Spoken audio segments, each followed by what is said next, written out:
Hello guys, welcome to my channel Shubho explainer. আমি আছি শুভ আপনাদের সাথে। তো ফাইনালি সালমান খানের new movie battle of Galwan এর টিজার রিলিজ পেয়ে গেছে, কিন্তু অডিয়েন্স রিয়েকশন একদমই নেই বললেই চলে।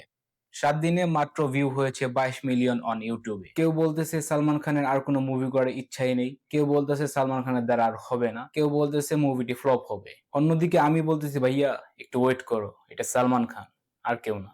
আমি বলছি তাতে কি হয়েছে, সালমান খানের নিজেরই মুভি ভালো করার কোনো ইচ্ছা নেই। বেচারা না আছে কোনো ভালো রিয়াকশন, না আছে কোনো এফোর্ট, না আছে কোনো ভালো অ্যাক্টিং। সেই আগের মতোই ঘিসাপিটা অ্যাক্টিং আর নো এফোর্ট মুভমেন্ট।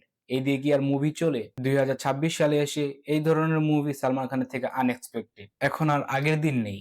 দর্শক চায় ভালো acting, action, effort, hard working আর এ আর রহমানের মিউজিক, কিন্তু এর একটিও সালমান খানের ভিতরে নেই বললেই চলে। দেখা যাক এখন কি হয়। মুভি রিলিজ পেতে এখন আরো 4 মাসের মতো সময় বাকি আছে। 4 মাসের ভিতরে চাইলে অনেক কিছুই চেঞ্জ করা সম্ভব একটি মুভিতে। এখন আসি মুভির ভালো দিকগুলো নিয়ে। মুভিতে কিছু ভালো দিকও রয়েছে, কিছু বলতে সামান্য পরিমাণে একটু ভালো দিক রয়েছে। সেটি হচ্ছে মুভির যেই লোকেশন গুলো আমরা দেখতে পাচ্ছি, যে ব্যাকগ্রাউন্ড গুলো আমরা দেখতে পাচ্ছি, সেগুলো হচ্ছে রিয়েল ব্যাকগ্রাউন্ড আর রিয়েল জায়গায় গিয়ে শুটিং করা হয়েছে। কিন্তু শুধু এগুলো দিয়েই তো আর মুভি চলে না।